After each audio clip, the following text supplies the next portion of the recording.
Bonjour à tous, nous approchons de la fin de ces analyses Harry Potter, et donc aujourd'hui, sans surprise, nous allons analyser Harry Potter et les reliques de la mort, partie 1. Comme tu le sais sûrement, la production, voulant adapter au mieux le dernier livre de la saga littéraire de J.K. Rowling, décide d'en faire 2 films. Il faut savoir que c'est très risqué d'un point de vue scénaristique de séparer un livre en 2, je dirais même que tous les films adaptant un livre scindé en 2 ont été ratés, et ce 7ème Harry Potter est l'exception qui confirme la règle. Et d'un point de vue économique, l'adaptation de ce dernier livre a été un véritable jackpot pour la production. Déjà, il faut savoir que tous les Harry Potter sont de véritables succès commerciaux. Donc séparer ce livre en 2 films, c'est l'opportunité pour la production de surfer sur tout le succès d'une saga et donc de capitaliser dessus. De plus, la Warner a réalisé ce qu'on appelle des économies d'échelle. Ils ont réalisé les 2 derniers films en même temps, donc ils n'ont eu à débourser que 250 millions de dollars, soit le même budget que pour seulement l'Harry Potter 6. Dans ce film, Voldemort se renforce de jour en jour, et le monde des sorciers vient de perdre l'un de ses meilleurs éléments, Dumbledore. Ainsi, le chaos de ce monde est palpable dès la scène d'ouverture. La musique d'Edwige, thème référence de l'univers d'Harry Potter, est abîmée par le son strident et dérangeant des Horcruxes, au point même de nous priver d'images et de nous enlever la musique pour nous laisser seuls face à un écran noir avec un univers sonore stressant.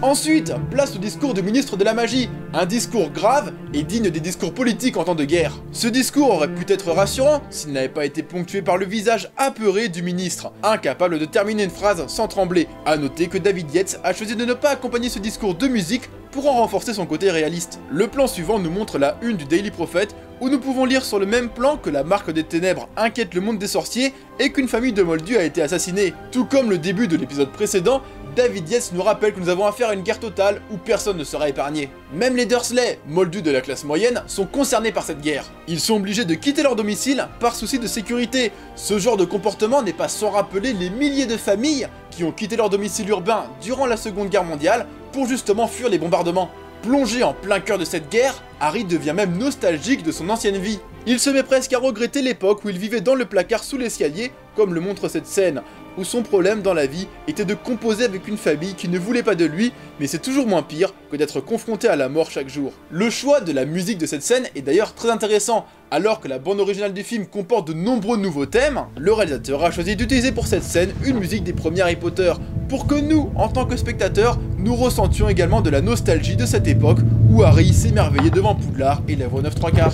L'heure de la nostalgie est de courte durée. Quelques instants plus tard, nous sommes replongés au cœur du mal face à Voldemort. Alors que l'épisode précédent revenait sur les origines du mal, ce film nous en dresse un portrait sans jugement en nous montrant l'intimité du Seigneur des Ténèbres. Ainsi, nous ne découvrons pas Voldemort à travers les dires de certains sorciers ou à travers des souvenirs imprécis, mais nous le découvrons dans son état actuel, un état de haine et de terreur où même la plupart de ses adeptes le craignent. Lors du meurtre de l'ancienne professeure de l'étude des Moldus à Poudlard, Voldemort nous livre par ailleurs une partie de son idéologie. Il trouve entre autres que l'étude des Moldus est une discipline indigne, surtout si elle a pour but de favoriser le métissage sorcier-moldu. Voldemort tient un discours rappelant les doctrines racistes d'Hitler ou encore des esclavagistes qui se considéraient appartenir à une partie pure de l'humanité, et donc il était inconcevable de côtoyer la partie jugée impure, et par extension, le métissage était une abomination. Et qu'au passage, cette autre partie, jugée impure, se devait d'être réduite à l'esclavage, comme le souligne cette sculpture érigée au ministère de la Magie, sous l'emprise des Mange-Morts, mettant en scène des Moldus, écrasés par la supériorité des sorciers de sang pur, alors vus comme des Ariens. Ce ministère de la Magie est d'ailleurs l'une des représentations les plus flagrantes des institutions sous l'emprise nazie durant la Seconde Guerre mondiale. Downstairs. To interrogate your wife. Now, if my wife's blood stitches were under. Bon nombre de membres du ministère utilisent le terme de sang douteux, mettant alors une pression sur les sorciers n'étant pas de sang pur ou leurs proches. Cela rappelle, bien entendu, l'ambiance de persécution des juifs et la menace de dénonciation pesant sur chaque individu. Ce ministère de la Magie érige même des procès immoraux, en jugeant une personne par rapport à son origine ou celle d'un de ses parents. Il n'y a qu'en période de guerre que des tribunaux jugent des individus sur leur nature et non sur leurs actes. De plus, ce ministère possède un département de propagande où des affiches préviennent des dangers dus aux Moldus, dans le but de favoriser les dénonciations au sein du ministère. C'est la même politique utilisée que durant la Seconde Guerre mondiale, où la propagande anti-juive avait fortement favorisé les dénonciations. Nous pouvons également souligner l'existence dans le bureau d'ombrage d'une liste rouge répertoriant certains résistants à abattre. En n'oubliant pas le fait que durant le voyage, Ron, qui écoute les listes des disparus durant la guerre à la radio, est une référence à la BBC. Radio symbole de la résistance de la Seconde Guerre mondiale. Et là pour le coup je pense avoir fait le tour de toutes les références à la Seconde Guerre mondiale. Revenons-en sur sa structure, ce film est bien différent des autres. Le film précédent se terminait sur un plan des 3 protagonistes de l'histoire, peut-être pour nous suggérer qu'ils allaient réellement être au cœur de la suite des événements. En tout cas, c'est bien ce qu'il se passe dans ce film, et en y réfléchissant, on ne voit d'ailleurs aucun plan de Poudlard, c'est une première pour la saga. Et cette perte de point d'ancrage dans le scénario va bouleverser beaucoup de choses. Fini le film à Poudlard où l'année est rythmée par un rythme scolaire. Place à une narration proche d'un road movie où les personnages principaux sont en mouvement constant vers une destination inconnue. C'est d'ailleurs assez intéressant de comparer les différentes affiches officielles de différents films de la saga. L'affiche d'Harry Potter 7 est la seule où les personnages principaux ne sont pas face à l'écran, ne regardent pas l'objectif, mais sont en mouvement vers une destination inconnue. Affiche révélatrice d'un road movie où la voiture est remplacée par le transplanage. De plus, avec ce changement, l'action ne va plus se dérouler comme d'habitude. D'habitude, on avait un ensemble de plusieurs actions avant le grand affrontement final qui durait la dernière demi-heure du film. Mais étant donné que le grand affrontement final du livre se situera entièrement dans le dernier film, ce 7ème Harry Potter nous livre un ensemble d'actions d'intensité à peu près égale.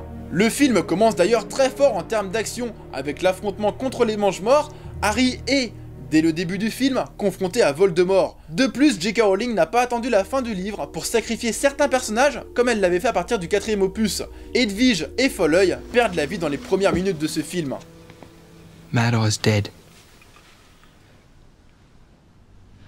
La mort de Folleuil peut paraître anecdotique sur l'ensemble de la saga, mais en réalité, elle est la preuve de la toute-puissance de Voldemort. Car depuis son retour, Voldemort n'a pas été extrêmement puissant. Il n'a pas réussi à tuer un adolescent de 14 ans dans Harry Potter et la Coupe de Feu, il n'a pas réussi à vaincre Dumbledore au ministère dans Harry Potter et l'Ordre du Phénix, et il a préféré envoyer ses Mange-Morts tuer Dumbledore dans Harry Potter et le Prince de Sang Mêlé. En résumé, Voldemort, depuis son retour, n'avait jamais prouvé sa supériorité sur le monde des sorciers, sauf qu'en tuant Folleuil, il tue le meilleur Aurore encore en vie et l'un des meilleurs chasseurs de mages noirs de tous les temps. La mort de Folleuil nous fait comprendre, en tant que spectateur, que l'heure est grave, mais également que maintenant, seul Harry est capable de tenir tête à Voldemort. Cela va également être une révélation pour Harry. Privé de Dumbledore, qui assurait le rôle du mentor au sein de la saga, Harry, comme tous les héros des grandes sagas privés de leurs mentors respectifs, choisit d'aller accomplir sa mission seul. Sauf qu'Harry n'est jamais seul, et que les relations et les complémentarités formées avec Ron et Hermione, durant toutes ces années, vont se révéler d'autant plus importantes. C'est même Hermione qui va endosser le rôle de leader à la place d'Harry, c'est elle qui guide la chasse aux Horcruxes, on pourrait même se demander si au final, ce n'est pas Hermione l'héroïne de l'histoire,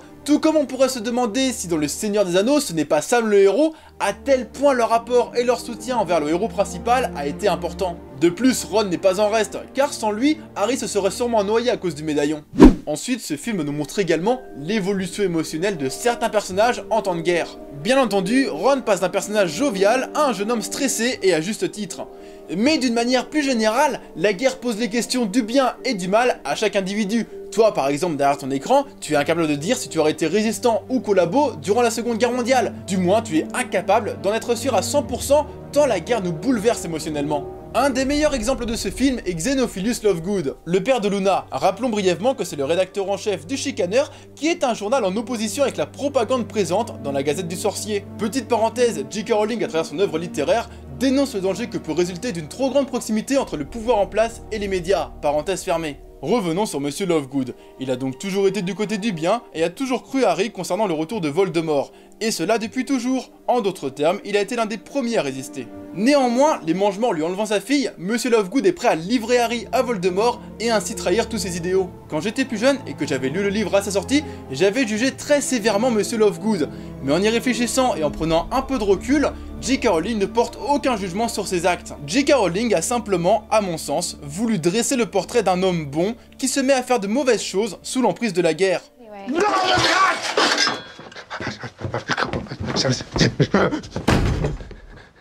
Ça?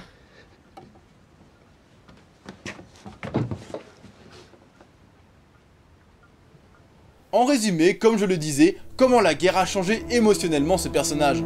Autre personnage changé par la guerre, Drago Malfoy. Avant la guerre, il avait une certaine fascination pour le mal. Mais au moment de devenir lui-même un acteur du mal, il entre en conflit intérieur avec sa conscience. Comme je l'avais dit dans l'analyse précédente, Drago avait le visage marqué après la mort de Dumbledore et semblait fortement regretter ses mauvaises actions. Son comportement en manoir nous renforce dans cette idée et nous fait comprendre que Malfoy est incapable de faire le mal et espère secrètement que le bien triomphe. Peut-être que ce changement de vision est dû au fait qu'à l'adolescence, il s'est rendu compte du vrai visage de son père. Alors qu'enfant, il devait en avoir une image paternelle de puissant chef de famille, le retour de Voldemort lui a montré que Lucius n'est qu'un vulgaire pion sans aucune dignité. My lord, I require your wand.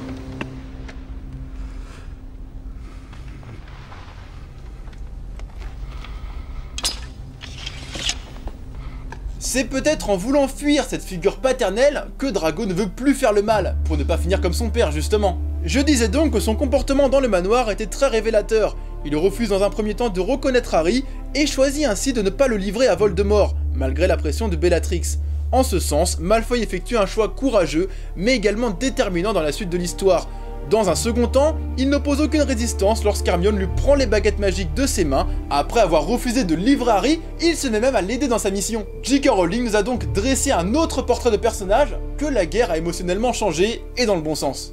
Ensuite, j'aimerais parler de la lumière et du travail des couleurs. Déjà, ce film est bien entendu moins sombre visuellement que le précédent. En même temps, beaucoup de scènes ont été tournées à la lumière naturelle.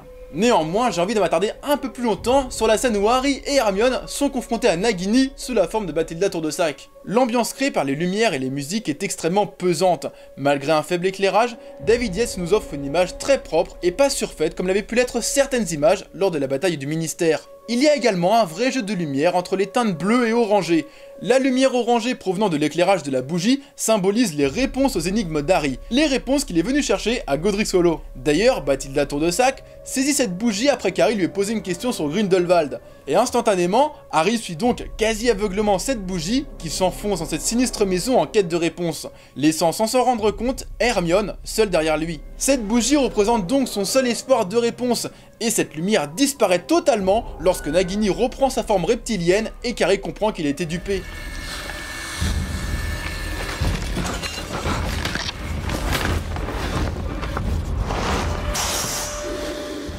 En parlant rapidement de la musique de cette scène, elle est très aiguë et semblable au son provoqué par les Horcruxes. Et ce n'est pas un hasard lorsqu'on se rend compte que dans cet endroit, il n'y a pas moins de 3 Horcruxes réunis. Le Médaillon, Nagini et Harry.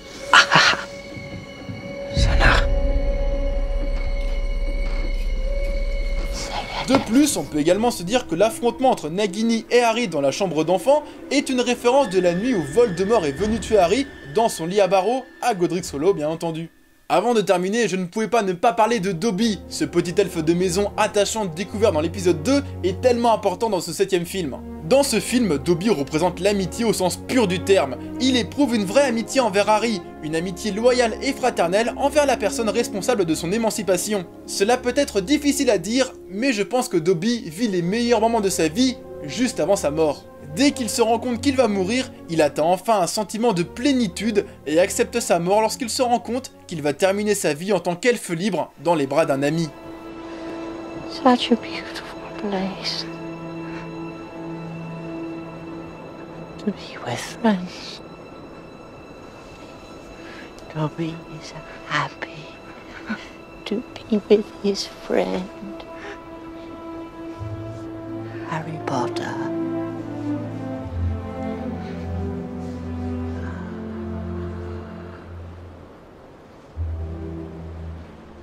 La mort de Dobby est triste pour Harry, mais pour nous également, car elle nous plonge également dans la nostalgie. Lorsque Harry va enterrer Dobby, il va enterrer avec lui une partie de son enfance. Ce film se termine assez brutalement, comme la fin d'un épisode à suite, mais c'est pardonnable lorsqu'on sait que la suite est sortie seulement 9 mois plus tard au cinéma. Et selon moi, il faut voir les 2 films d'affilée pour vraiment apprécier le dernier opus. Bien entendu, on se retrouve demain pour analyser le dernier film de la saga. En attendant, n'oubliez pas de vous abonner et à demain.